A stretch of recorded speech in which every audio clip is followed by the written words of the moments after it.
Amin. tempat ini. Kami boleh merasakan hadirat Tuhan. Kami boleh merasakan penyertaan Tuhan, urapan Tuhan pada hari ini. Mari Tuhan, Kau juga yang berkati anak-anakmu yang dalam perjalanan menuju tempat ini. Tuhan, tibakan mereka di tempat ini. Benar, Kami Yesus. boleh beribadah bersama-sama, Benar, Yesus. merasakan hadirat Tuhan bersama-sama di tempat ini. Mari penuhkan bangku-bangku yang kosong ya Bapa. Amin. Dalam nama Yesus. Terima kasih Tuhan, kami serahkan ibadah kami dari awal, pertengahan hingga akhirnya di dalam nama Tuhan Yesus Kristus. Haleluya. Amin. Bapak Ibu yang terkasih, kita mau mengangkat pujian sukacita buat Tuhan. Kita akan katakan Allah sumber kekuatan kita. Amin. Amin.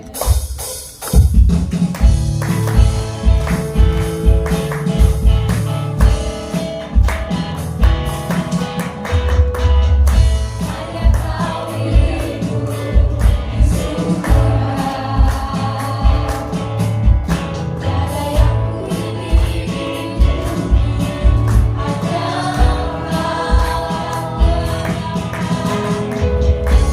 tak kuat dapat kekuatan. Satu yang pasti, namun yang pasti Kau tetap selamanya. Allah sumber kuatku, Allah sumber kuatku, Allah sumber kuatku, rasa gantung selamanya.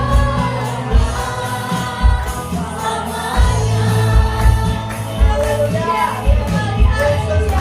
Hanya Kau dirimu di surga. Tiada yang kuingini, hanyalah satu yang kita andalkan. Tak kuat dapat kekuatanmu. Yesus adalah kita yang pasti. Kau tetap selamanya. Allah sumber kuatku, Allah sumber kuatku, Allah sumber kuatku, rasa gantung selamanya. Allah sumber kuatku, Allah sumber kuatku, Allah sumber kuatku, rasa gantung selamanya. Saya mau suara Bapak Ibu katakan Allah sumber kuat kita.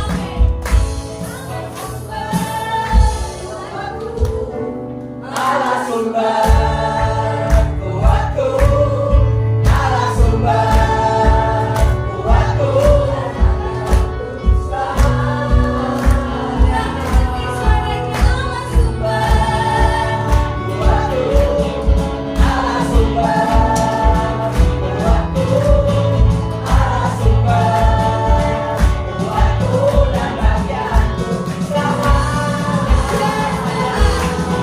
Allah sumber kuatku, Allah sumber kuatku, Allah sumber kuatku dan bagianku selamanya, selamanya. Kemuliaan kepada Tuhan. Bapak Ibu boleh salam kanan kirinya. Allah sumber kuat kita, amin.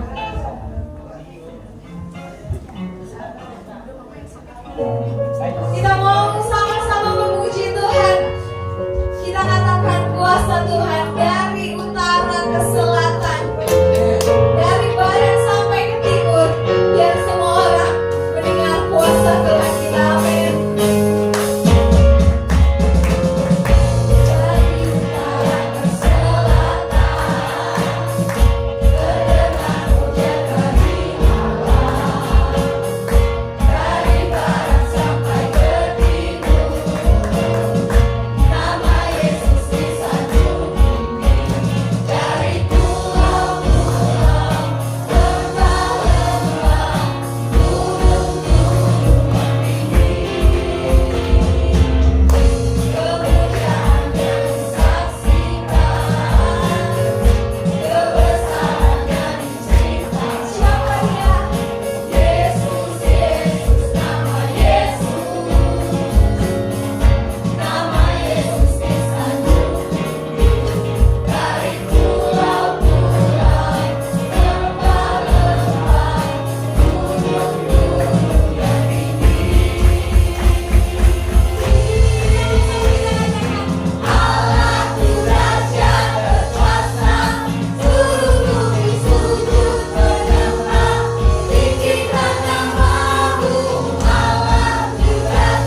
seumur hidupku, seumur hidup.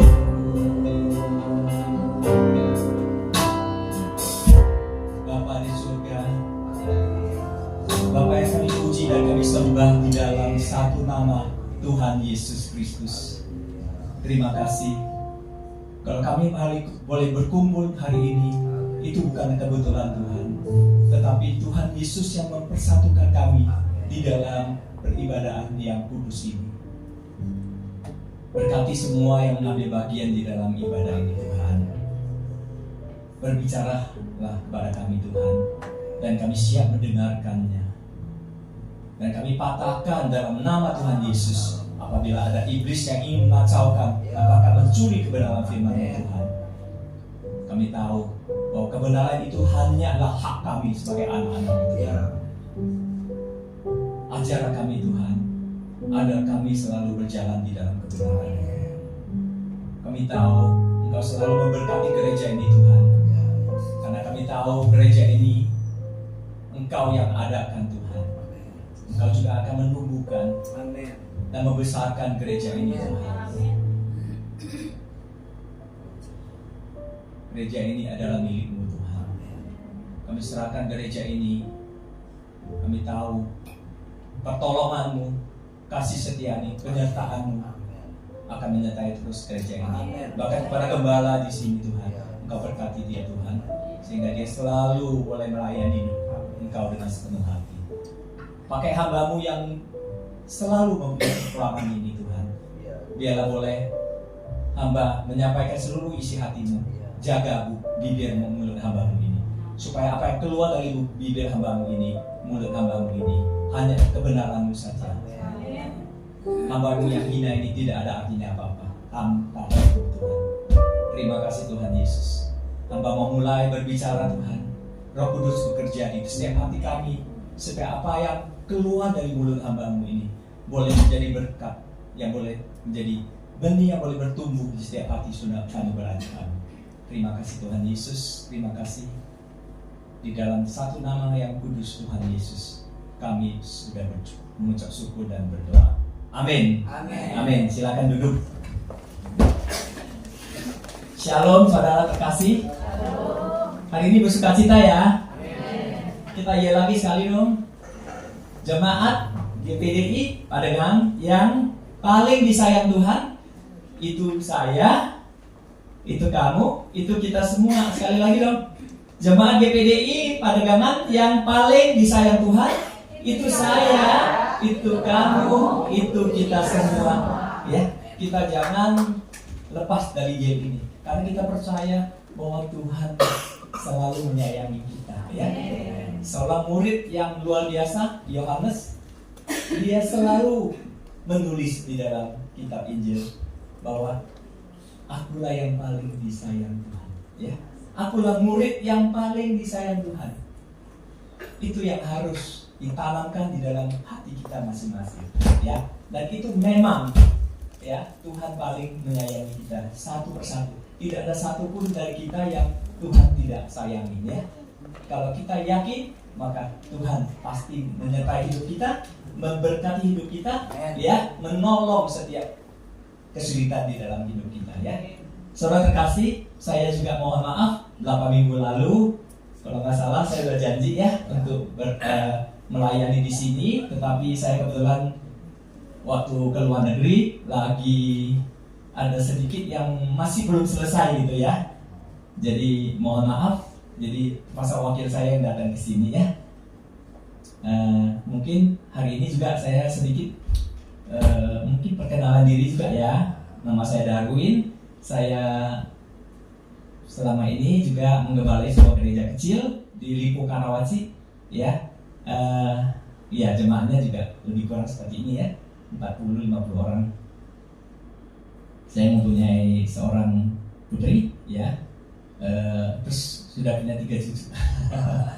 Ya, terima kasih. Hari ini saya mencoba untuk men-sharing sebuah firman Tuhan yang saya beri tema pohon ara yang tidak berbuah.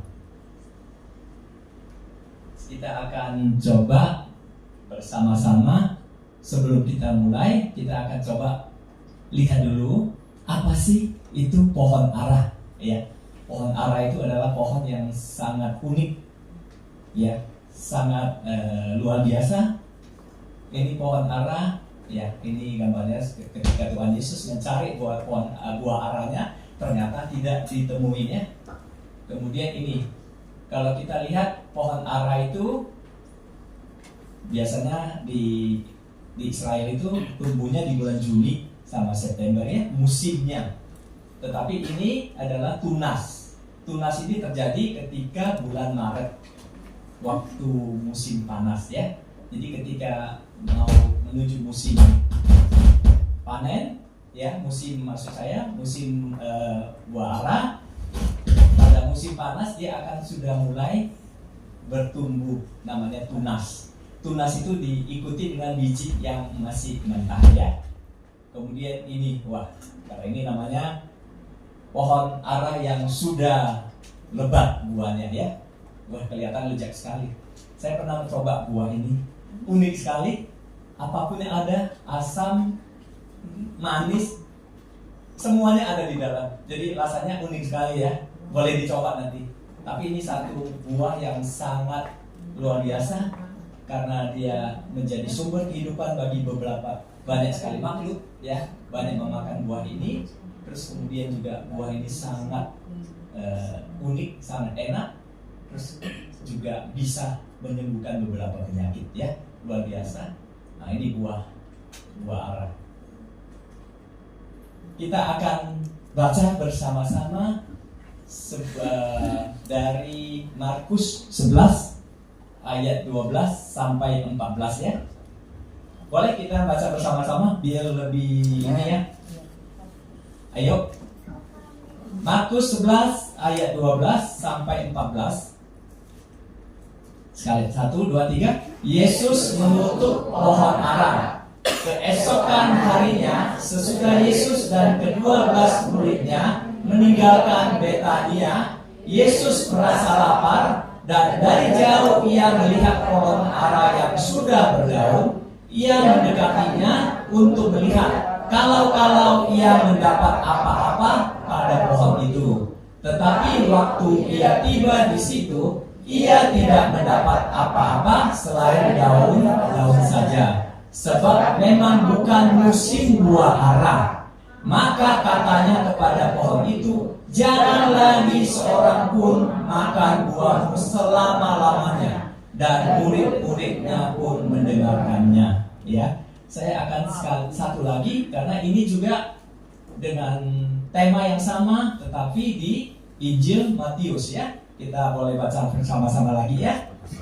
1, 2, 3. Matius 21, 18, 22. Yesus juga mengutuk pohon ara, ya, temanya sama. 1, 2, 3. Pada pagi-pagi hari dalam pelayanannya kembali ke kota, Yesus merasa lapar.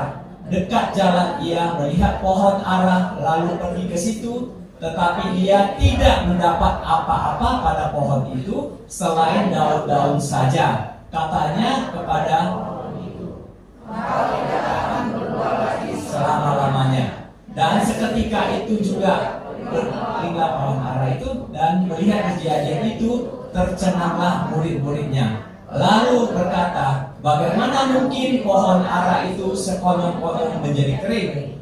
Yesus menjawab mereka, "Aku berkata kepadamu, sesungguhnya jika kamu percaya dan tidak bimbang, maka kamu saja akan dapat berbuat apa saja yang kuperbuat dengan pohon ara itu. Tetapi juga jikalau kamu berkata kepada gunung ini, beranjaklah dan tercampaklah ke laut, dalam laut, hal itu akan terjadi. Dan apa saja yang kamu minta dalam doa dengan penuh kepercayaan, kamu akan menerimanya." Amin. Diberkati orang yang mendengarkan firman Tuhan. Lebih diberkati adalah orang yang mendengarkan dan melakukannya di dalam kehidupannya. Amin. Saudara terkasih, perbedaan kedua Injil itu adalah bagaimana cara penyampaiannya, ya. Kalau kita lihat di sini, Matius lebih menekankan akan otoritas, ya. Lebih menekankan akan iman dan kepercayaan, ya bahwa iman itu bisa membuat kita, ya, apapun yang kita minta, kalau kita minta dengan iman pasti bisa terjadi, ya. Kemudian juga ini juga menunjukkan bahwa otoritas Tuhan, ya, bahwa Tuhan bisa melakukan sesuatu, ya, terhadap apapun, termasuk pohon ara. Pohon ara itu adalah kalau di dalam Ibrani 1 Raja disebutin bahwa itu adalah pohon yang menghamparkan atau tempat berteduh, ya, karena dia rimbun sekali, ya. Terus kemudian banyak sekali agama itu menyucikan juga namanya pohon ara, ya. Kalau kita lihat Hindu, wah dia adalah pohon dunia ini, ya, yang the best, ya. Terus kedua ada, kalau kita lihat di Buddha itu, kalau waktu Siddhartha Gautama katanya mencapai kesempurnaan itu di bawah pohon ara juga, ya. Pohon Bodhi itu sejenis pohon ara. Dan juga banyak agama di dunia. Tetapi itu menunjukkan bahwa Tuhan Yesuslah Tuhan seluruh dunia. Karena dia bisa menaklukkan apapun, termasuk pohon ara, ya.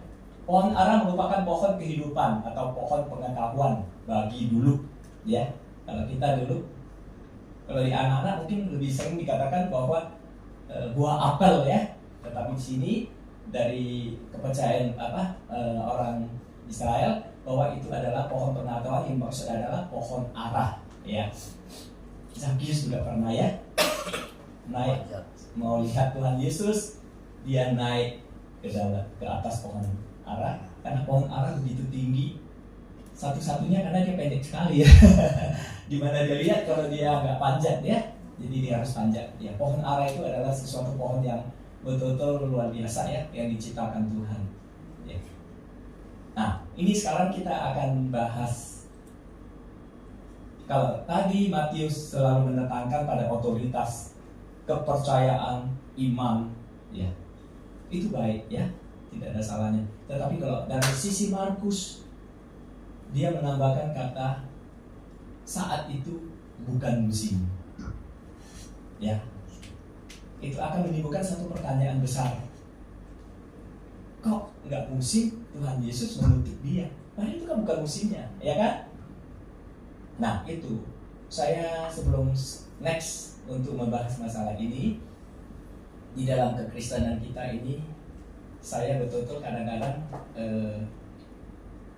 resah, ya, khawatir, ya, karena banyak sekali hamba-hamba juga, ada beberapa, ya, saya nggak bilang banyak, tapi ada beberapa hamba Tuhan yang mungkin penguasaan terhadap Alkitabnya kurang, sehingga menyampaikan sesuatu, karena kekristenan kita sendiri perlu pemahaman yang benar, ya. Banyak sekali yang mungkin kalau dibaca sepintas akan menjadi aneh, tetapi kalau kita tidak menguasai dengan baik, kita menjelaskan aneh tambah aneh lagi, gitu, ya.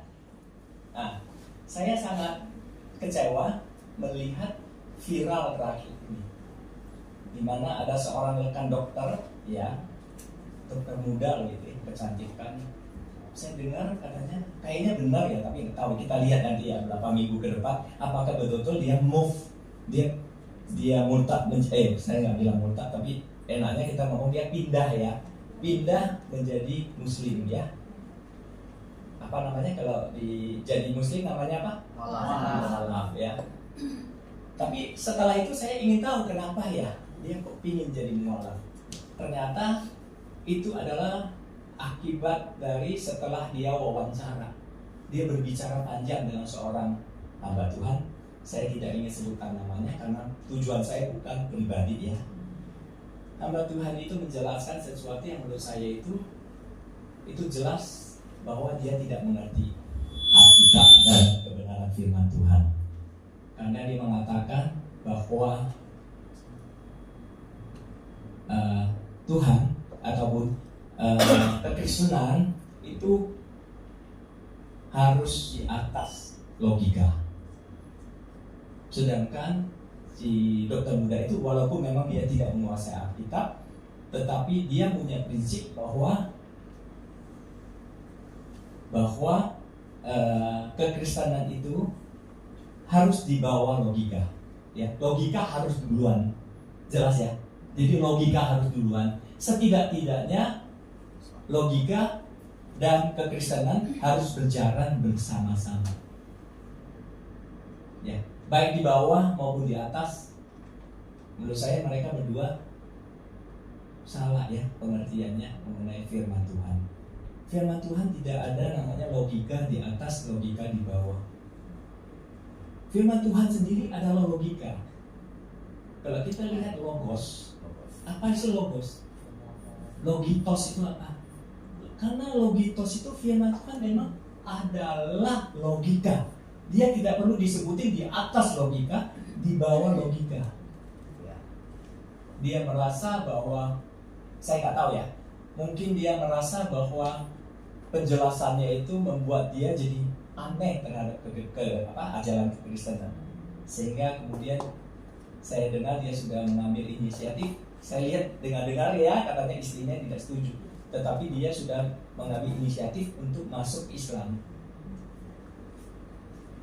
Tidak apa-apa sih bagi kita. Cuma yang kita sayangkan adalah hamba Tuhan itu harusnya kalau mempersiapkan sesuatu khotbah, sesuatu sharing ataupun cover atau diskusi, haruslah dia kuasai dulu. Kalau enggak, dia akan menjadi batu sandungan bagi orang lain. Terus terang kalau saya mau sharing khotbah, saya paling minimum 2 hari saya persiapkan. Dan saya mau melihat apa yang saya katakan itu bisa enggak menimbulkan kesalahpahaman. Apakah yang saya ngomong itu bisa membuat orang malah jadi tersandung? Wah, itu amit-amit, saya paling takut. Saya selalu mempersiapkannya dengan yakin bahwa firman Tuhan ini adalah yang benar dan tidak membuat orang jadi salah. Ya, saya sangat menyesal sekali. Jadi menurut saya, kalau kita mau sharing firman Tuhan, kita harus betul-betul menguasai dulu. Jangan buat orang yang bukan makin jelas, tetapi makin bingung terhadap ajaran kekristenan. Ya, di dalam Yesus mengutuk pohon ara, kalau sepintas orang juga bingung. Tidak masuk akal. Kenapa Tuhan Yesus mengutuk pohon ara padahal pada saat itu bukan musimnya? Betul ya Pak ya? Tidak musimnya tunda yukor, siapa yang dia juga tidak bersalah, katakan ya, kalau dia itu makhluk hidup, dia juga tidak bersalah, tidak musimnya gimana minta buah. Nah, itulah yang kita harus pelajari ya. Setiap yang dikatakan Tuhan Yesus itu tidak ada yang tidak logika. Jelas ya? Amin? Tidak ada yang tidak logika. Nah, tadi kan saya sudah tunjukkan foto-foto ya.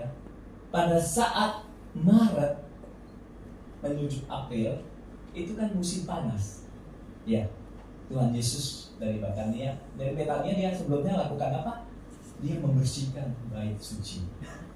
Pedagang-pedagang semua barangnya diserakin. Tidak boleh di sini karena di sini adalah tempat bangsa-bangsa. Ya, jangan kalian mengotori tempat ibadah, tempat bait suci ini. Setelah dari sana dia melewati pohon ara, kemudian dia mengutuk pohon ara itu. Nanti kita jelaskan lebih lanjut. Tapi itu bukan tidak masuk akal. Karena pohon ara, ya, kalau dalam musim panas, dia harus bertunas. Harus saya katakan, harus bertunas, ya, dan mulai mengeluarkan biji. Harus ya. Jadi kalau kita lihat dari Matius 24:32 jelas sekali. Tariklah pelajaran dan perumpamaan tentang pohon ara. Apabila ranting-rantingnya berlembut dan mulai bertunas, kamu tahu bahwa musim panas sudah dekat. Ya. Jadi kalau sudah musim panas, itu harus bertunas, harus mempunyai biji, walaupun belum bisa matang. Tetapi kita harus tahu bahwa pada saat dia bertunas, pada saat dia berbiji, itu sudah bisa dimakan. Ya, tidak ada yang tidak masuk akal. Bisa dimakan. Tetapi satu hal, kalau dia tidak bertunas seperti ini, yang tadi kita lihat fotonya, tidak ada sama sekali tunas, tidak ada sama sekali biji, berarti tahun ini sama sekali dia tidak lagi berbuah. Itu memang sifatnya pohon ini. Setahun lagi dia tidak akan berbuah sampai tahun depan.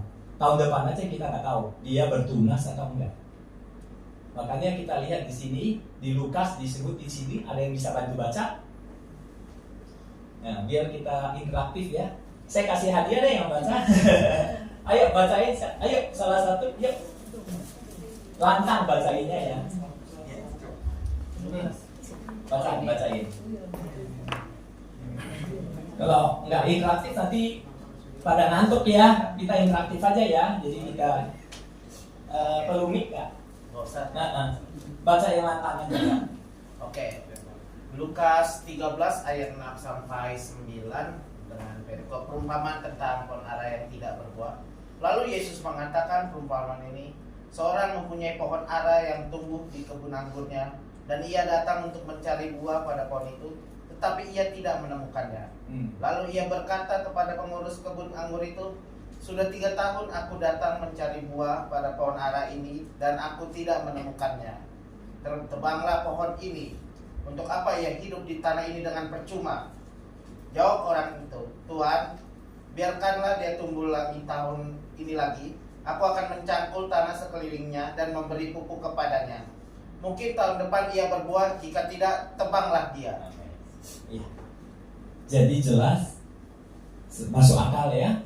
Bukan Tuhan Yesus datang terus bukan musimnya, terus kemudian dia melakukan sesuatu yang tidak logis. Tidak, itu logis ya. Berarti yang ditemuin itu adalah pohon yang memang tidak bertunas sama sekali. Berarti tidak bertunas sama sekali, dia harus tunggu tahun depannya lagi. Ya, kalau tahun depan lagi tidak, maka tebang lagi. Jelas di sini ya. Artinya jelas menunjukkan bahwa Tuhan Yesus saat itu bukan musim buah, memang yang dicari Yesus memang buah ara yang musim panas. Ya, memang musim panas punya buah ara yang dia cari. Jadi jangan katakan tidak logika, ya. Jadi kalau bukan musim, bukan berarti sama sekali tidak ada buah. Ada buah. Kalau orang yang biasa tidak alergi dengan satu zat fisin, dia bisa memakan ini, dan bahkan ada yang suka makan buah itu, ya. Jadi bahwa pohon ara yang ditemuinya sama sekali tidak berbunga dan bertunas, tidak mungkin ada buah lagi pada tahun tersebut. Ya, harus tunggu tahun depan lagi. Ya, hal ini mencerminkan bahwa berbuah itu adalah sesuatu yang merupakan keharusan. Kita harus berbuah. Makanya Tuhan mengatakan dalam perumpamaan, bahkan sangat keras sekali, tebanglah dia. Nanti dia tidak berguna, ya, bagi ini. Jelas ini logika. Kedua adalah bahwa jelas ini adalah pengajaran buat kita, ya. Kita lihat di sini, Tuhan mengajarin kita pasti dengan 3 cara. Satu, yang umum terjadi adalah Tuhan mengajarin kita melalui firman Tuhan. Semuanya difirmankannya begitu jelas. Apakah itu perintah, apakah itu hukum, apakah itu sesuatu mengenai kehidupan kita, ya, apakah itu berkat, semuanya diajarkan melalui firman Tuhan. Tetapi karena Tuhan tidak ingin kita kurang jelas, ada 2 metode yang dia selalu ajarkan. Yang selalu kita dengar adalah perumpamaan. Ya, perumpamaan apa Pak? Perumpamaan tentang orang Samaria yang murah hati. Ya, itu sangat baik sekali. Kita bisa mengerti ternyata ya kalau kita mengasihi lebih penting daripada beribadah. Tapi ini saya katakan ya, beribadah bukan tidak penting loh ya. Tetapi dia katakan ya, iman itu lewat, Lewi itu lewat, tidak pernah menolong orang ini. Tetapi orang Samaria yang dikategorikan sebagai orang berdosa, justru dia yang menolongnya. Katakan Tuhan Yesus mengatakan orang Samaria ini yang dibenarkan. Padahal sebagai Tuhan, Pasti dia ngomong dong, ya pasti lah, gimana kan dia menyembah saya. Tapi Tuhan kita tidak egois, ya. Tuhan kita tidak egois. Tuhan kita ini mempunyai kasih yang sangat luar biasa. Karena itulah Tuhan Yesus datang, bahkan melelahkan sebagai manusia, ya, tubuhnya tercabik-cabik sampai harus mati di kayu salib. Itu menunjukkan bahwa kasihnya luar biasa. Kasihnya melebihi siapapun, apapun. Ya, perumpamaan itu diberikan kepada kita supaya kita tahu hakikat dari Alkitab itu adalah kasih. Tidak ada yang lebih tinggi daripada kasih, ya. Kita lihat di sini bahwa tanpa kasih, ya, kita hanya gong berincingan, ya Bu, ya. Tidak ada artinya apa-apa. Banyak sekali perumpamaan seperti domba yang hilang, ya. Sebutin dong. Saya selalu interaktif, ya. Perumpamaan apa lagi yang paling bagus? Ayo, saya kasih hadiah. Tadi saya belum kasih hadiah, ya. Iya. Kita biar nggak ini ya, nggak ngantuk ya Pak ya. Iya. Apalagi perumpamaan? Yuk, saya kasih hadiah. Siapa yang bisa menyembuhkan kemudian menjelaskan perumpamaan itu apa? Ya? Jelasin aja Pak. Salah satu. Dia menarik ya. Saya nggak suka tadi ngantuk kalau nggak interaktif. Salah satu siapa yang menyebutkan perumpamaan, begitu banyak perumpamaan. Talenta. Yuk jelasin. Aku kasih hadiah. Yuk. Apa itu? Talenta. Ada 3 orang. Iya. 1 talenta, 3 talenta, 5 talenta. Terus yang satunya itu mengubah 6 talentanya. 3 talenta dan 5 talenta orang yang lain dapat itu dikembangkan. Lebih baik. Dari situ apa yang kamu ambil kesimpulannya? Yang saya dapat dari pengembangan itu, jika Tuhan memberikan sebuah talenta atau berkat, kita harus mengembangkannya dan menjadi terang bagi orang lain. Nah, boleh kasih ya. Jadi, iya. Banyak sekali ya perumpamaan domba yang hilang, anak yang hilang, ya. Bahwa Tuhan mengasihi kita. Perumpamaan dengan anak yang hilang. Dia begitu mengasihi kita. Makanya kita kalau tidak ada salahnya kita tiap hari klaim, saya paling disayang Tuhan. Karena memang Tuhan sangat menyayangi kita. Cuma cara kita bagaimana untuk menyambutnya, ya. Kalau kita menyambutnya seperti orang Israel, habislah kita. Ya. Sampai Tuhan Yesus mati disalibkan juga mereka masih tidak mengerti bahwa Mesias harus menderita. Mereka sama sekali tidak mengerti bahwa Mesias harus menderita. Mereka sampai pada pencurahan Roh Kudus. Itulah Roh Kudus bekerja di dalam hati Petrus, ya, yang sama sekali dulu juga nggak mengerti ketika dikatakan kepada Tuhan Yesus selalu menyarankan kepada dia, tiba saatnya bahwa Mesias harus menderita. Dia tidak tahu karena mereka tidak bisa terima. Di dalam di dalam mayoritas orang Yahudi, mereka tahu bahwa Mesias yang mereka mengharapkan itu adalah seorang yang seperti apa gitu lah gambarannya, kedagingannya, ya, harus gagah, harus bisa membawa mereka keluar, harus memimpin mereka keluar dari penjajahan. Itu saja yang dipikirin, kedagingan kan. Tetapi mereka tidak tahu bahwa Mesias memang harus menderita. Mereka tidak tahu. Justru pada saat pencurahan Roh Kudus itulah Roh Kudus buka hati mereka. Petruslah pertama kali yang mengatakan, ya, selama bertahun-tahun tidak pernah ada kata-kata keluar dari orang Yahudi. Tetapi Petrus waktu itu mengatakan, Mesias harus menderita. Kenapa dia bisa melakukan ini? Karena Roh Kudus bekerja di dalam hati. Dia menjadi tahu, iya ternyata ya, selama ini kami salah. Mesias yang kami harapkan itu adalah Mesias yang bukan dari Tuhan. Ya, figurnya bukan Tuhan. Inilah figur memang Mesias harus menderita. Ya, mati kemudian dibangkitkan. Ya. Jadi kita selalu diajarkan Tuhan melalui firman Tuhan, melalui perumpamaan cerita. Ya, tadi kita sebutin banyak ya perumpamaan cerita. Perumpamaan tentang akhir zaman juga disebutin, ya. Jelas kita udah tahu gambarannya ke depan. Nah, ketiga inilah yang akan diberikan oleh Tuhan Yesus tentang pohon ara ini. Tuhan Yesus memberikan perumpamaan sekaligus dia memperagakan.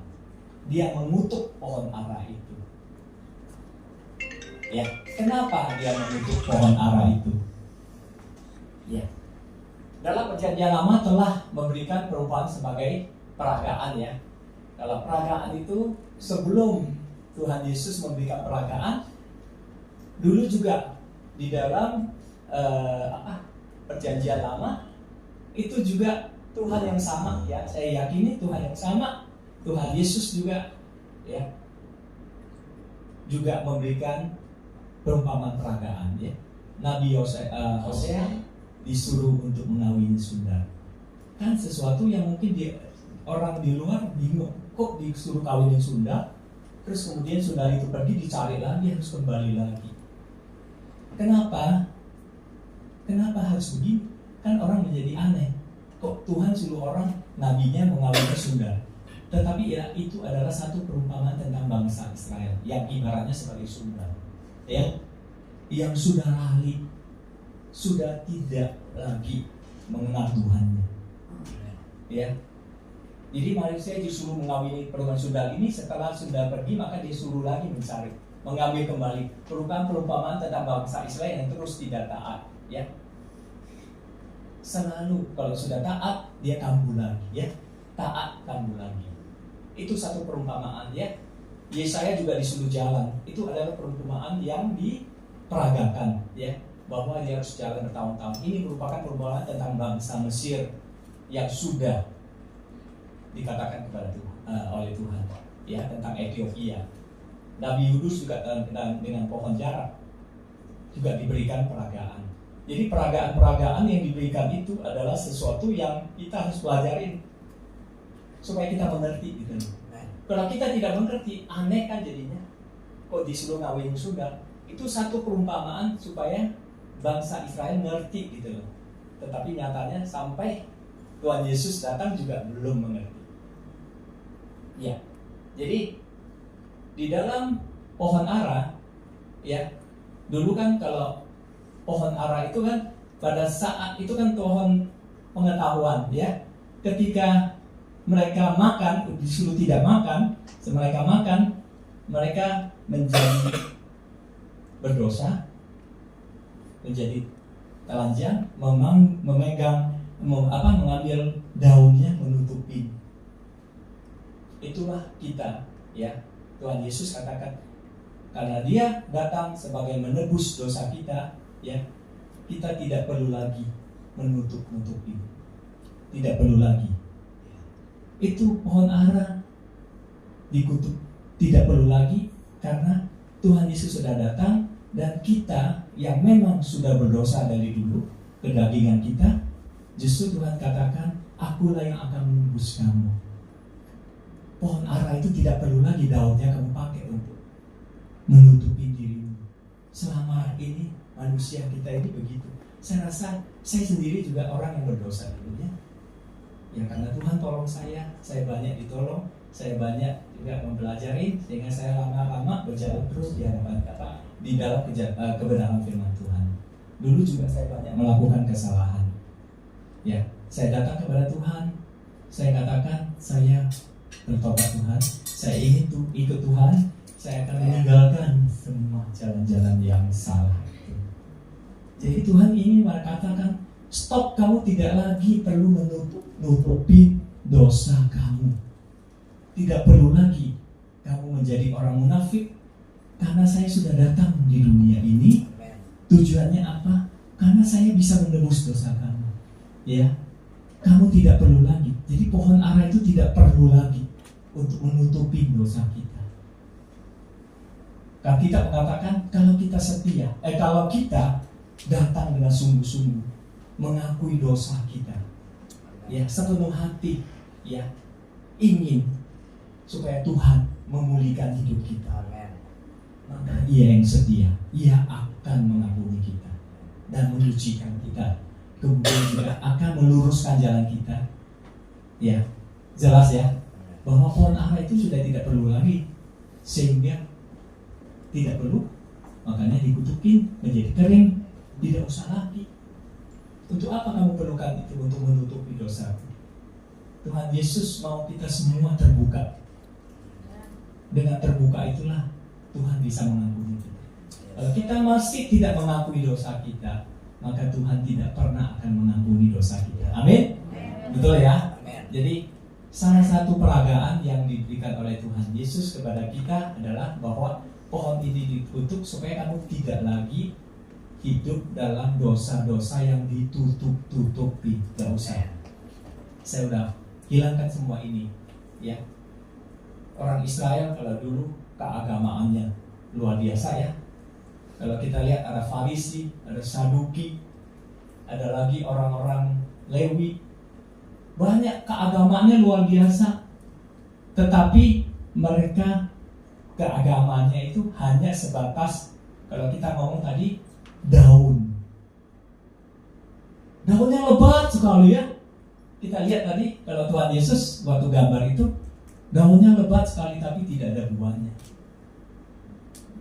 Karena seremonialnya itu memang tinggi sekali, ya. Mereka melakukan aksi, penampilan mereka wah hebat sekali keagamaan mereka. Tetapi isinya tidak ada. Buahnya itu tidak ada. Buat apa kalau kita hanya penampilan? Buat apa kalau kita hanya sok-sokan?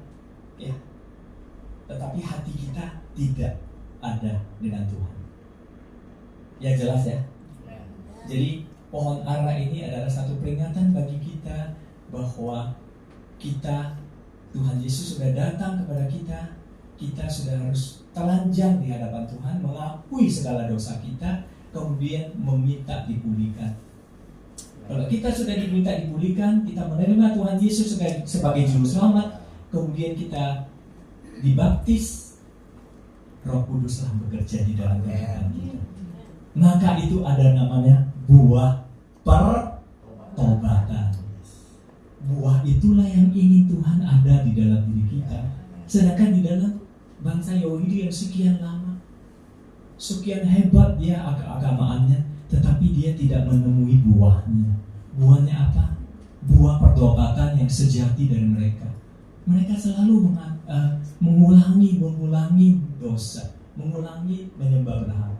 Salomo, ya, sampai mengawini yang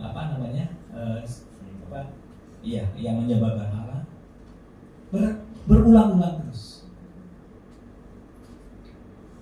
Jadi Tuhan mengatakan stop, tidak perlu lagi berulang-ulang.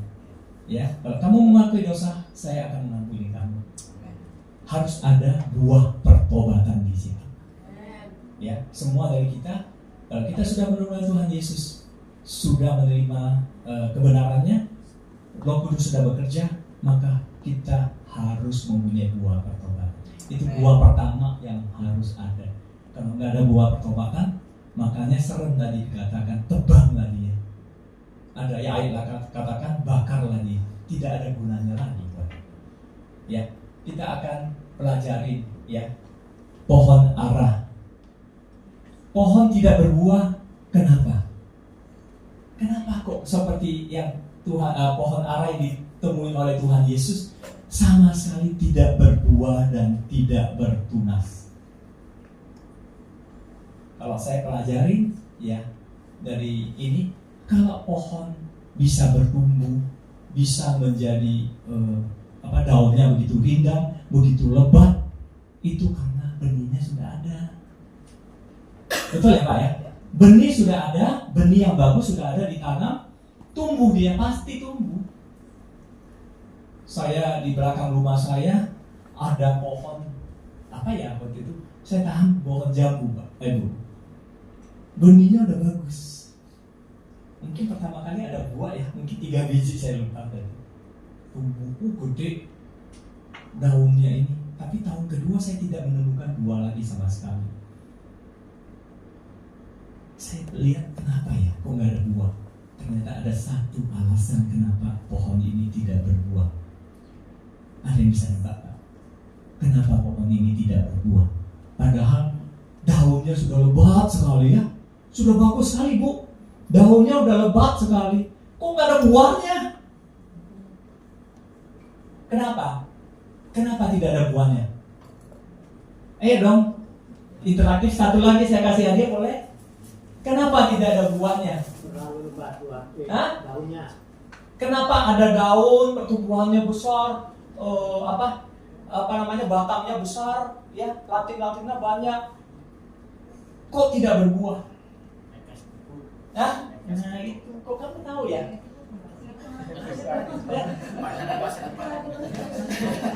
Oh ini ya kan. Oke. Ini nggak apa-apa ya, intermezzo aja ya supaya kita ini tidak berbuah. Setelah itu saya baru tahu ternyata saya tidak memberikan pupuk yang benar. Ya. Pupuk yang benar itu yang bisa membuat dia berbuah. Kalau tidak punya pupuk yang benar, tidak akan berbuah. Apalagi sembarang kita kasih pupuk. Wah, pupuk pokoknya ada ketemu pupuk aja dikasih. Padahal tiap tanaman mempunyai pupuk yang berbeda-beda ya. Dan memang sesuai dengan kondisi tanah dia. Nah, dalam hal ini apa hubungannya dengan kita? Apa hubungannya? Pupuk itu apa? Firman Tuhan. Luar biasa dan pintar. Wah, saya kalau kasih hadiah semua nggak cukup. Ya, firman Tuhan. Jadi firman Tuhan itu harus dimengerti dengan baik dan benar. Ya, jangan sampai kita mengerti firman Tuhan dengan baik, tetapi kita juga tidak mengerti secara benar. Ya, secara benar itu yang penting. Saya terus terang ya, saya selalu ingin curhat di setiap sharing saya. Saya kadang-kadang gregetan ketika berhadapan dengan orang yang tidak mengerti firman Tuhan, tetapi dia ngotot. Ya. Berapa minggu lalu ya, saya terlibat dalam satu debat di mana orang itu,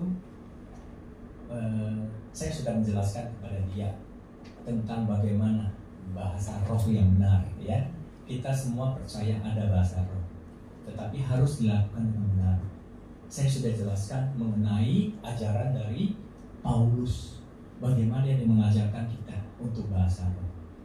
Tetapi dia mengatakan satu kata yang sangat membuat saya sedih. Dia mengatakan, Anda percaya Tuhan Yesus atau Paulus? Gila kan? Gila gak? Gila gak? Dan dia mengutip satu ayat mengatakan, memang Tuhan Yesus ada mengatakan waktu itu bahwa nanti kamu akan mengatakan sesuatu bahasa yang memang kamu tidak mengerti. Jelas itu benar, nggak ada yang salah kok. Tuhan Yesus mengatakan itu semua, nggak ada yang salah. Tetapi kita yang salah menerjemahkannya. Bahasa yang kamu tidak mengerti, memang aku bisa mengatakan sesuatu bahasa yang tidak mengerti.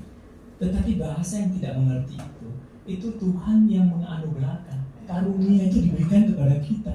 Dan bahasa yang tidak kita mengerti itu bukan berarti orang lain tidak mengerti. Nah, itu catatan penting yang harus di dalam hati kita masing-masing. Kita boleh mengatakan sesuatu yang tidak kita mengerti karena itu karunia, tetapi orang lain harus mengerti. Kalau enggak, Paulus bahkan mengatakan nanti kamu dikira orang gila. Ya kan? Apalagi di lingkungan orang yang belum percaya masuk. Tetapi kalau Roh Kudus bekerja, kita mengatakan sesuatu walaupun tidak kita mengerti, tetapi orang lain pasti mengerti. Karena tidak ada yang keluar sia-sia dari mulut Tuhan kita. Ya, Roh Kudus itu adalah representasi dari Allah Bapa, Allah Putra, dan Roh Kudus. Roh Kudus itulah yang bekerja. Jadi kalau kita mengatakan sesuatu, memang kita terbatas karena kita mempunyai pengetahuan kebahasaan yang mungkin terbatas. Tetapi Tuhan menguasai seluruh bahasa di dunia. Amen. Ya. Saya mengatakan bahasa Jawa, saya mengatakan bahasa Jawa, saya bisa mengatakannya itu. Kamu harus mengerti. Kalau saya mengatakan sesuatu bahasa yang tidak kamu mengerti, berarti tidak mungkin itu bahasa dari Roh Kudus, nggak mungkin. Ya, jelas ya. Sesuatu yang diberikan Roh Kudus pasti berguna untuk membangun jemaat. Ya, tidak ada kata sia-sia yang diberikan oleh Tuhan yang boleh keluar dari mulut kita. Saya kembali lagi ingin mengkritisi. Makanya ketika berbicara mereka berdua, saya lihat antara hamba Tuhan ini dengan dokter muda ini, itu sesuatu gambaran yang nyata bahwa banyak sekali orang-orang ya yang selalu mungkin ya karena dia ingin viral, ingin menjadi terkenal, tampil di TV, kemudian men-sharing sesuatu yang aneh-aneh, justru membuat orang tersandung. Yang memperdebatkan soal Paulus dan Tuhan Yesus itu adalah sesuatu yang sangat jahat sekali loh. Benar nggak jahatnya? Karena dia mempertentangkan. Padahal di dalam Alkitab itu dari Kejadian sampai Wahyu itu adalah satu paket, ya. Tidak ada yang saling bertentangan, tidak ada. Kenapa itu bisa bertentangan? Karena kita sendiri yang tidak mengerti. Kalau dia mengatakan seperti itu jahat sekali. Berarti dia mengadu domba ke Alkitab kita. Dia mengacaukan Alkitab kita. Seolah Alkitab ini saling berantem. Itu jahat sekali. Makanya saya katakan kalau kita lakukan ini, kita bukan saja tidak beriman, kita juga menyakitkan hati Tuhan ya. Betul ya? Saya kaget loh dengan berarti kamu percaya sama Tuhan Yesus atau Paulus? Jelas itu kan mempertentangkan Tuhan Yesus dengan Paulus. Padahal Paulus itu adalah orang salah satu yang sudah menyerahkan hidupnya, yang dulunya teroris menjadi misionaris. Hidupnya itu luar biasa, ya, bahkan mati martir ya, Pak ya. Apa yang dikatakan tidak ada yang bertentangan. Cuma kita yang bodoh saja. Kita tidak mengerti firman Tuhan. Jadi hati-hati ya. Banyak sekali ajaran. Saya selalu ya maaf Bu, saya juga harus ulangin banyak sekali ajaran-ajaran yang memang kita harus saring benar-benar ya. Jangan kita terima bulat-bulat ya. Ada yang suruh baptis ulang-ulang, tolong jangan. Tidak ada perlu baptis ulang-ulang. Baptis itu esensinya bukan pemandian ya. Bukan, saya bacain satu ayat biar dia tahu bahwa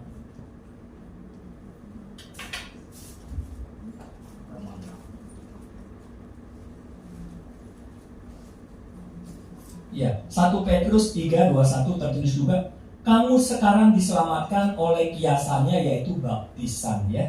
Maksudnya bukan untuk membersihkan kenajisan jasmani, bukan untuk membersihkan kenajisan jasmani, melainkan untuk memohonkan hati nurani yang baik kepada Allah oleh kebangkitan Yesus. Baptisan adalah deklarasi iman, bukan persoalan jasmani.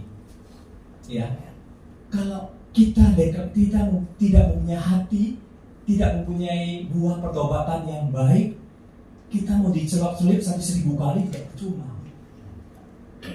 Ya, itu harus hati-hati ya. Belum lagi kita, tapi sekarang kayaknya sudah nggak ada lagi ya. Kristen progresif lah ya, sudah tidak ada. Banyak sekali ya yang membuat kita harus hati-hati di dalam memilih.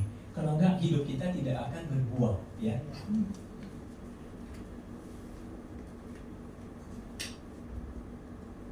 Ya, dulu sering kalau kita lihat ada ajaran-ajaran yang saya nggak tahu motivasi apa ya, selalu berbicara duit, uang, kemakmuran ya.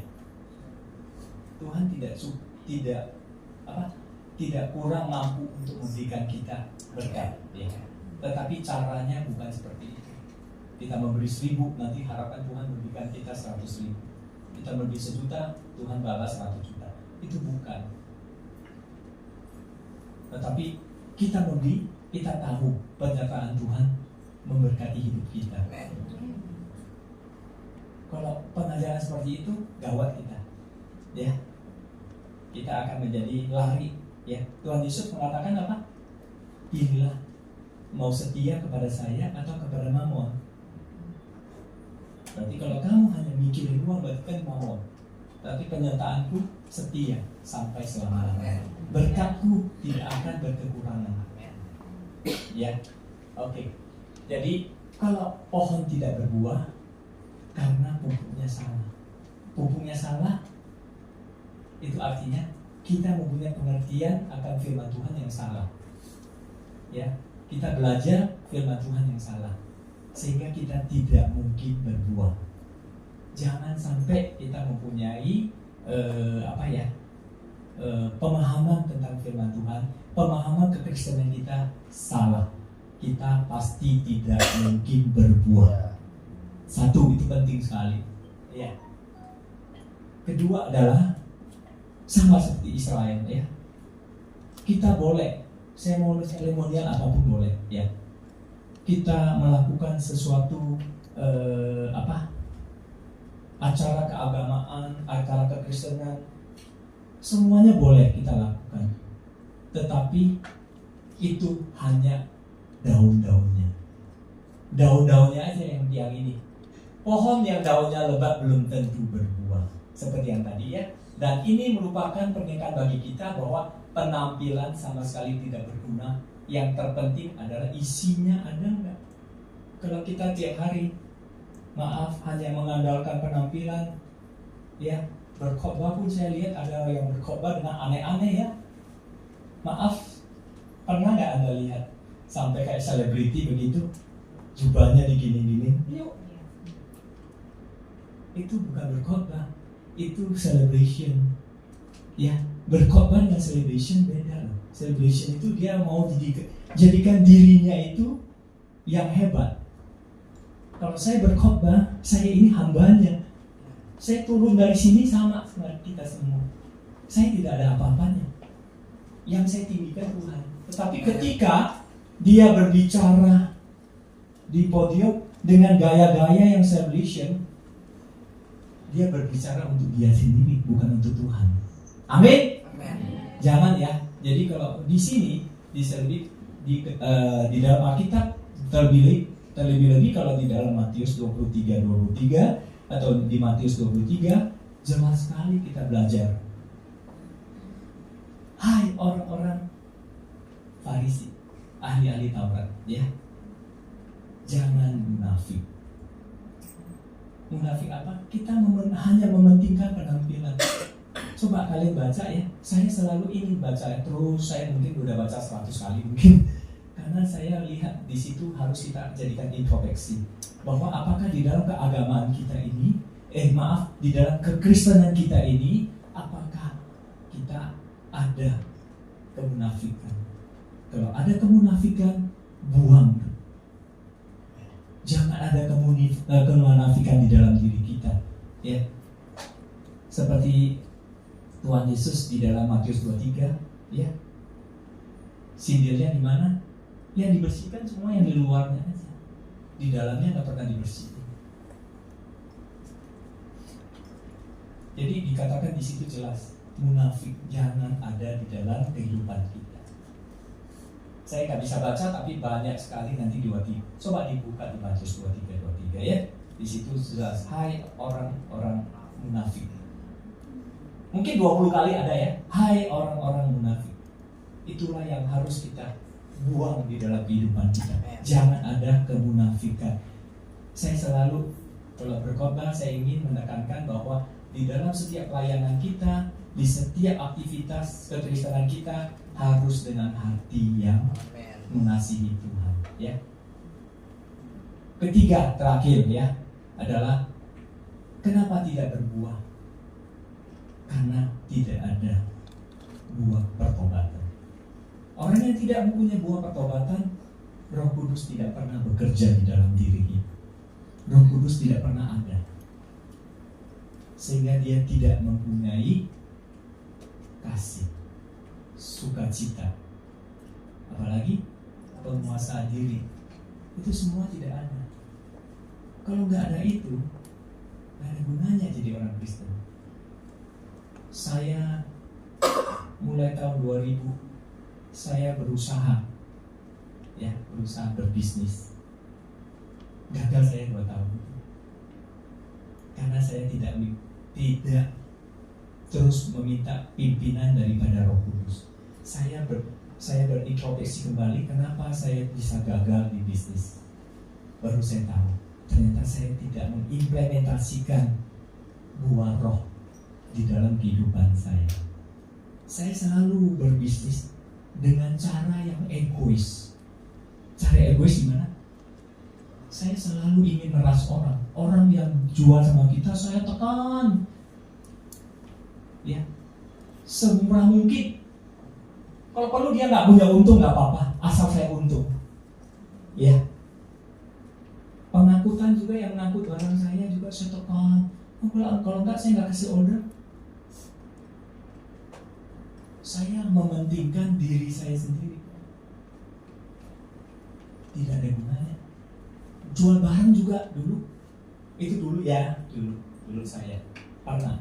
Karena saya merasa, bisnis itu harus cari uang, harus kaya dulu, ya kan? Harga barang juga saya kasih tinggi supaya saya dapat profit yang banyak sekali. 2 tahun saya melakukan ini, gagal. Saya datang kepada Tuhan. Saya baru belajar mengenai Roh Kudus mengajarkan saya, ya, buah roh. Saya berubah cara saya berbisnis jadi berubah. Ya, saya tidak lagi menekan orang. Ya, saya juga tidak lagi menjual harga yang mahal. Saya melakukan ini supaya mereka yang ada di dalam stakeholder saya. Stakeholder Ibu Bapak tahu ya, setiap area yang mendukung bisnis saya. Seperti apa? Truk, ya kan, kalau kita kirim barang pasti pakai truk ya Bu ya. Supplier saya, ya. Apalagi mungkin kalau saya pakai dari luar kota, luar pulau, saya harus pakai kapal. Kapal itu juga merupakan stakeholder saya. Banyak sekali, saya nggak tahu apa lagi ya. Customer juga menjadi stakeholder saya. Semua yang mengambil stakeholder itu saya harus berbuah buat mereka. Caranya berbuah apa? Ya saya nggak boleh dong biarkan mereka nggak dapat untung. Betul ya Pak ya, Ibu ya? Saya harus memberikan dia untung. Walaupun memang untungnya ya harus kita bagilah ya, karena saya juga punya karyawan kan begitu. Nah itu Roh Kudus bekerja di dalam hati kita. Saya berubah cara berbisnis saya. Saya harus pastikan mereka berbuah supaya mereka bisa bertumbuh. Kalau mereka bertumbuh, artinya apa Ibu? Saya juga bertumbuh Bu. Betul ya? Tetapi kalau saya bertumbuh saja, mereka mati semua, kapan saya didukung? Kedepannya mungkin sekali, oke lah. Saya dapat untung sekian banyak, 100 juta katakan, saya nggak tahu. Habis itu nggak ada lagi buat apa? Betul nggak? Mereka pada berguguran karena saya menekan harga mereka. Dan customer juga nggak mau beli lagi, betul nggak Bu? Harga dibeli orang lain 1.000, you jual 1.500, 1.100, 1.200, siapa mau beli? Nah, kalau Roh Kudus bekerja di dalam diri kita, itu makanya harus ada penguasaan diri, harus ada kasih. Berbuah itu beri kita menjadikan semua dari partner kita ini adalah partner sharing yang saling mempunyai buah, saling memberi buah. Ya, kalau kita tidak bisa saling memberi buah, maka tidak ada artinya apa-apa. Ya, makanya di situ adalah hidup tanpa berbuah sama sekali tidak berguna di mata Tuhan. Ya, saat bertobat kita menerima Tuhan Yesus sebagai juru selamat, maka Roh Kudus telah mendampingi hidup kita sehingga kita boleh menghasilkan buah pertobatan, buah roh. Buah roh itu yang kita terapkan di dalam kehidupan kita supaya orang lain yang bersama dengan kita boleh kita saling memberikan buah. Kita memberikan buah tidak perlu jauh-jauh. Di dalam sekitar kita juga kita boleh saling memberikan buah, ya. Di dalam rumah tangga kita juga, ya. Sama istri, sama anak-anak, jangan pelit-pelit ya. Ibu-ibu, bapak-bapak juga begitu ya. Sama anak-anak jangan pelit. Ya. Kalau kita pelit, nanti Tuhan tidak memberikan kita berkat. Ya, ketika anak istri kita baikin, kita mempunyai kesatuan, maka itulah pewaris apa? Kasih karunia. Kalau kita sudah memperoleh pewaris kasih karunia, berkatnya turun terus, tidak akan habis-habis. Ya, jadi kalau bapak ibu sama keluarga harus betul-betul memberi mereka berkat. berkat ya, supaya mereka itu boleh yang pelit-pelit ya, tidak boleh pelit-pelit ya, karena kalau ini pelit berkatnya tidak akan turun, percuma ya. Istri harus dibaikin, kalau belanja kasih ya. Suami kan, kalau kepala keluarga kan suami yang dapat berkat terlebih dahulu kan pasti suami. Jadi suami dapat berkat itu harus disalurkan untuk keluarga. Kalau masih belum habis, masih ada berkat lagi, berkatin ya jemaat kita, saudara kita berkat. Satu hal yang saya katakan hari ini ya, ketika saya makin pelit, saya makin tidak mempunyai berkat. Itu saya lakukan mungkin waktu muda. Waduh, saya pelit banget. Tapi ketika Roh Kudus bekerja di dalam hati saya baru sadar, semakin kita tidak memberkati orang, Tuhan tidak mungkin akan memberkati kita. Ya, saya berubah hidup saya. Saya menjadi lebih banyak memberkati orang. Saya pikir kalau saya memberkati orang dulu, biasanya uang saya habis ya. Tetapi Tuhan mengatakan tidak. Justru kalau kita tidak memberkati orang, uang kita cepat habis ya. Karena kenapa cepat habis? Karena Tuhan tidak memberkati lagi. Kamu nahan berkat ini. Tetapi kalau kita memberikan berkat terus, saya rasakan sendiri, saya makin memberi, saya makin banyak. Amin. Ya, jadi dalam kehidupan kita harus berbuah. Kalau kita sudah bisa membuat buat banyak orang, bahkan Alkitab mengatakan bahwa Bapa sendiri akan menghormati kita. Waduh, luar biasa ya. Saya sendiri jadi nggak pede ini kalau dihormati Bapa ya. Tapi Alkitab mengatakan seperti itu. Kalau kita berbuah, ya Tuhan, bahkan Bapa menghormati kita loh. Waduh, kita ini apa ya dihormati Bapa ya? Tetapi itu tertulis di dalam firman Tuhan. Bapa akan menghormati kita. Kalau Bapa menghormati kita, waduh luar biasa ya Pak ya. Everything yang kita lakukan pasti dapat full proteksi, perlindungan total, penyertaan, kasih sayang, semua kita dapat.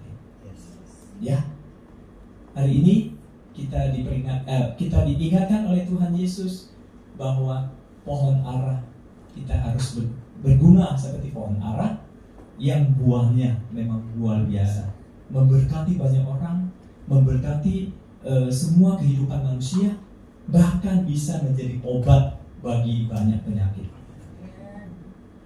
Saya ingin kita boleh berdiri bersama. Saya ingin itu lagu ini kita nyanyikan, ya. Jadi kita harus berbuah, ya. Setelah buah pertobatan, kita harus mempunyai buah yang namanya buah pelayanan. Ya. Buah pelayanan ini yang Tuhan tunggu dari kita. Hidup ini adalah kesempatan.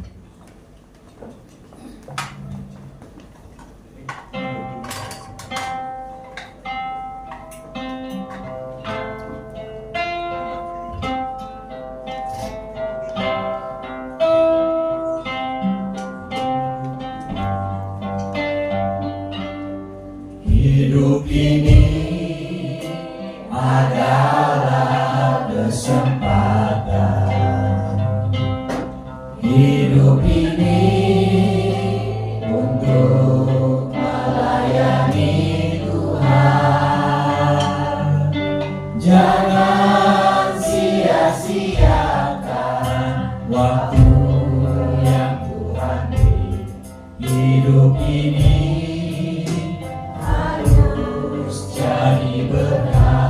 harus jadi berkat.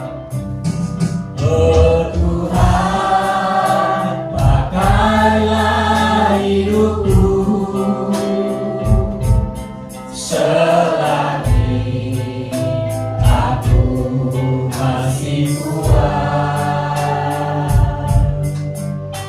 Bila saatnya nanti ku tak berdaya lagi, hidup ini sudah jadi berkat. Saya undang, mungkin ada yang mau mendukukan dirinya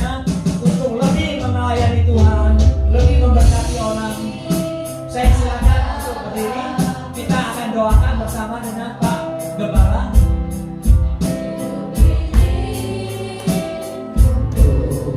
Melayani Tuhan. Ayo, silakan. Sia-siakan aku yang Tuhan hidup ini.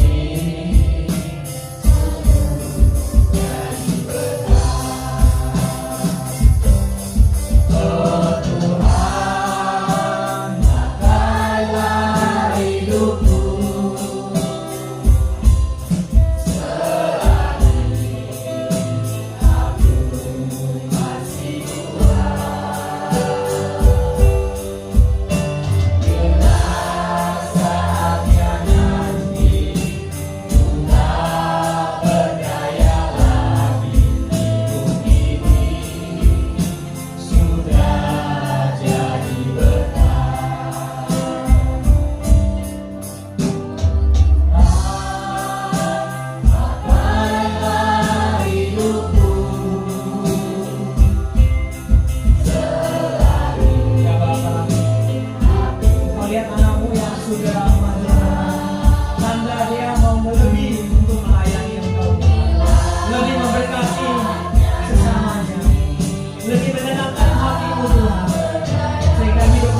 hidup ini sudah jadi berkah. Terima kasih Tuhan. Terima kasih Bapa. Hamba sudah berhenti berbicara, tapi firman-Mu, Roh Kudus, terus bekerja di dalam kehidupan kami, Tuhan. Hamba terus berdoa untuk gereja ini, Tuhan, GPDI, Pademangan, Tuhan. Kami percaya penyertaan-Mu, kasih setia-Mu, berkat-Mu terus bersama dengan gereja ini, Tuhan. Terlebih dahulu untuk gembala Pak Jerry, Tuhan. Kami tahu, hamba tahu bahwa bagaimana dia tulus melayani Engkau, Tuhan. Karena itu berkati dia dengan kesehatan yang lebih, Tuhan. Keluarganya juga, istri dan anaknya, apapun yang dilakukan boleh berhasil, Tuhan. Semua yang mereka lakukan upaya adalah untuk kemuliaan nama Tuhan. Kami terus berdoa untuk gereja ini boleh terus bertumbuh, boleh bertumbuh, sehingga boleh semakin untuk memberkati, boleh semakin untuk memuliakan Engkau, Tuhan. Dan juga banyak jiwa-jiwa yang boleh Engkau selamatkan di dalam gereja ini, boleh menjadi berkat bagi orang lain, Tuhan. Boleh menjadi berkat bagi mungkin orang yang belum mengenal Tuhan, boleh menjadikan berkat bagi mereka yang belum mengenal Kristus. Boleh kita memberikan dia satu pengharapan hidup di dalam Kristus. Terima kasih Tuhan. Terima kasih, kami percaya, kami serahkan gereja yang GPD Pademangan di dalam tangan-Mu, Tuhan. Kami terus berdoa di dalam hati, di dalam kehidupan kami terus berdoa supaya gereja ini terus boleh bertumbuh, Tuhan. Terima kasih Tuhan Yesus. Kami hamba sudah boleh berbicara, Roh Kuduslah yang akan terus berbicara kepada kami. Terima kasih Tuhan Yesus. Hanya di dalam satu nama Tuhan Yesus yang penuh kekudusan dan penuh kasih sayang, kami mengucap syukur dan berdoa. Amin.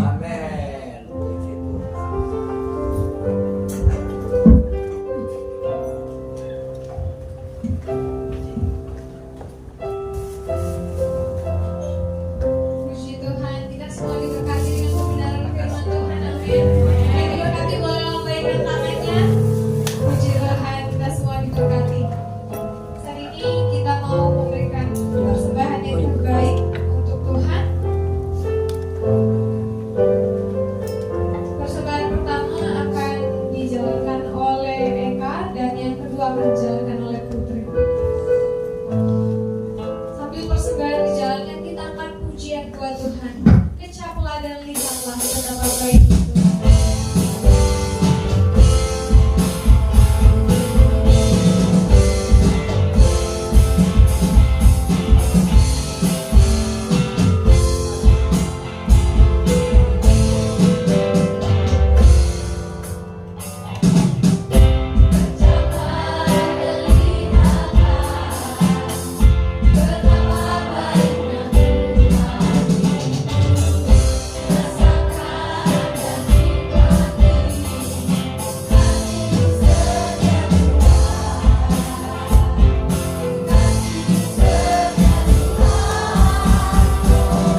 sudah kita dengarkan dan persembahan yang sudah kita kumpulkan. Mari kita bersatu dalam doa. Bapa yang baik, terima kasih Tuhan buat kebenaran yang Tuhan telah sampaikan. Pada hari ini kami dipenuhkan dengan kebenaran firman Tuhan, dan kami bersyukur atas kebenaran firman Tuhan yang sudah kami dengarkan. Biarlah kiranya Tuhan pakai hamba Tuhan yang sudah memberkati kami dengan luar biasa di dalam kehidupannya. Biar kiranya Tuhan topang pelayanannya sikapnya luar biasa Tuhan pakai dimanapun pelayanan itu dijalankan. Mari Tuhan bekerjalah Bapa, dan kami juga telah memberikan persembahan kami. Biar kiranya Tuhan yang memberkati tangan-tangan yang memberi dan tangan yang belum dapat memberikan. Biar kiranya Tuhan berkati dengan lebih lagi sehingga dapat memberikan yang terbaik juga buat Tuhan. Terima kasih Tuhan. Biar kiranya persembahan yang terkumpul boleh digunakan untuk kemuliaan nama Tuhan, dan nama Tuhan semakin dimuliakan. Dalam nama Tuhan Yesus Kristus kami berdoa dan ucap syukur. Haleluya. Amin. Amin. Haleluya. Selanjutnya kita mau dengar pengumuman. Selamat datang bagi Bapak Ibu yang baru pertama kali datang beribadah di tempat ini. Ada yang baru pertama kali beribadah di tempat ini, boleh angkat tangan? Ayo. Boleh berdiri, kita mau kenal lebih dekat. Boleh kenalan. Nama.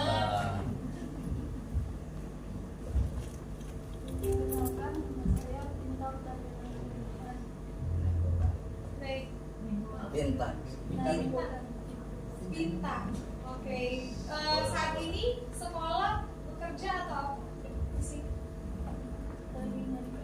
Oh, oke. Puji Tuhan. Bapak Ibu yang di dekat saudari kita boleh salam selamat datang. Biar kiranya selanjutnya boleh sama-sama dengan kita beribadah di tempat ini.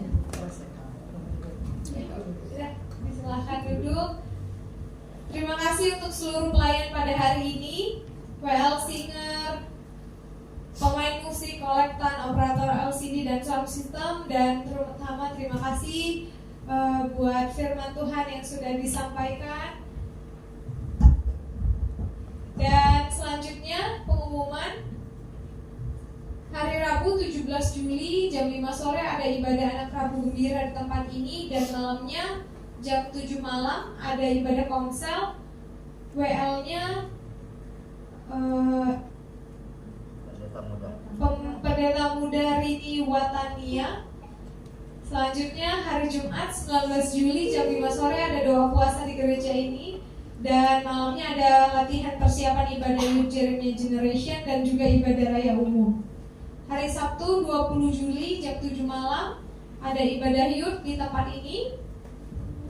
Dan minggunya 21 Juli jam 9 pagi kita kembali beribadah. Ada hamba Tuhan yang akan melayani kita, yaitu Evangelis H. Wojogere. WL-nya Pendeta Muda Rini Watania dan pemain musik, tim musik yang ada. Itu saja untuk pengumuman. Untuk doa penutup dan berkat saya serahkan ke Bapak Memo. Ya, beri tepuk tangan dulu buat Tuhan Yesus. Terima kasih Pak Pendeta Darwin, Pak Dokter Pendeta Dokter Darwin. Ya, dokternya bukan dokter teologi ya, dokter ya, medis ya. Dan tambahan untuk pengumuman,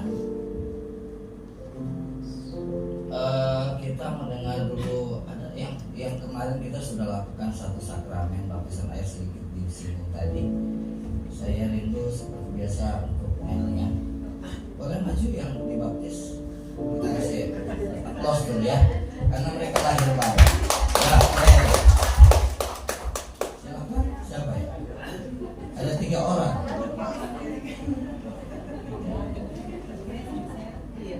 Ya, silakan menyanyi apa? Ya.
serpong kami kemarin di baptisan di LP Curug, ternyata sudah tutup, tapi itu adalah satu anak Tuhan bisa memfasilitasi kami waktu itu sehingga bisa baptis di Benin Serpong ya, satu apartemen yang puji Tuhan cukup mewah ya tempatnya, dan itu anugerah Tuhan saja buat kita ya.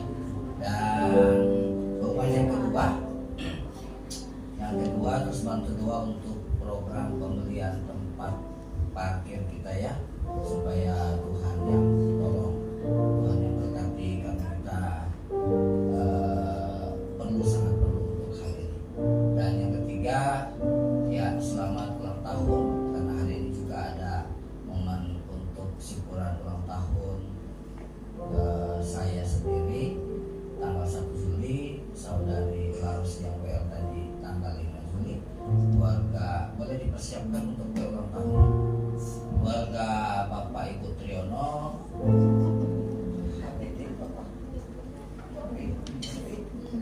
wedding. Oh ya, ya, keluarga Bapak Triono dan saudari Messi Sitinjat tanggal 9 Juli. Keluarga kami juga tanggal 12 Juli, dan keluarga Bapak Rukman, Ibu Irma pernikahan juga tanggal 13 Juli ya. Dan satu yang belum, nanti tanggal 26 ya. Oke. Sambil mempersiapkan kita nyanyi pujian dulu. Happy birthday to you. Boleh yang ulang tahun maju ke depan? Ya, bisa melihat. Happy birthday to you. Happy birthday to you.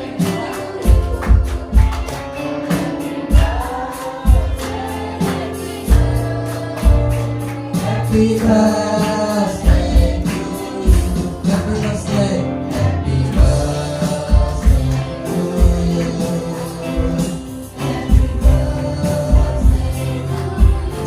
Amen.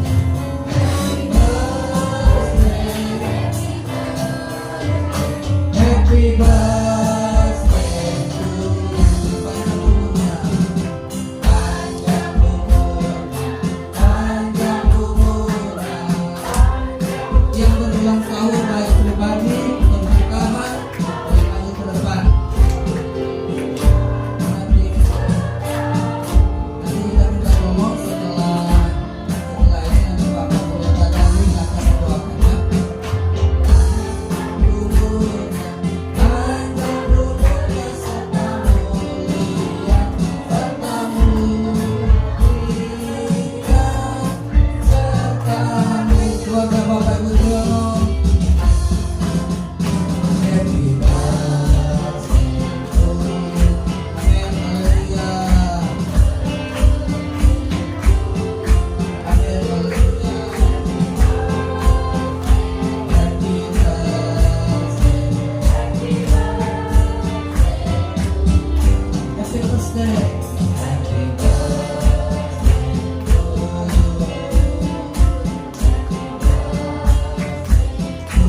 you. Happy birthday.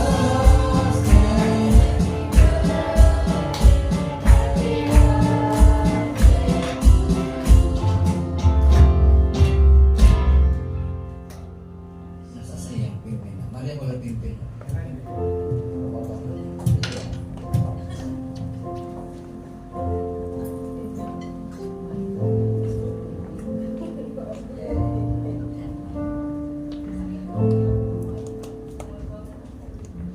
Dari yang pertama kali ya, dari keluarga Ibu Triono, tanggal 6 Juli kan? Tanggal 6. Ya. Oh, barang. Oh, jadi potong semua bareng-bareng. Iya. Ayo pegang sama-sama. Jadinya sama-sama ya. Oh, yang dipilih dulu deh. Yang pilih dulu. Kasih ya.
2, 3. Potong kuenya.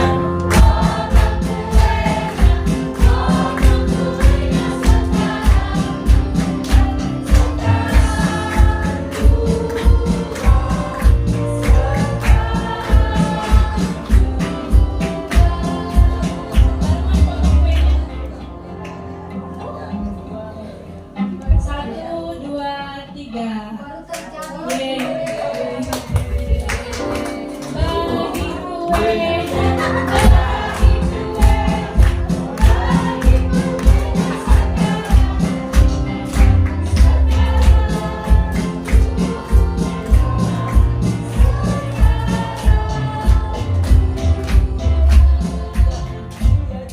Semua kuenya.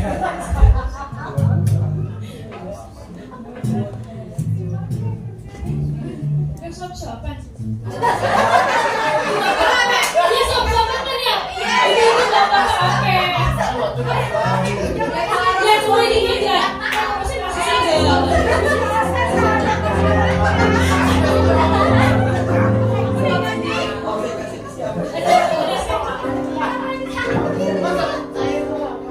Yang nyuapin lah. Oh, saya kasih ke siapa boleh? Aman. Boleh. Yang pertama yang disuapin. Ada siapa nggak?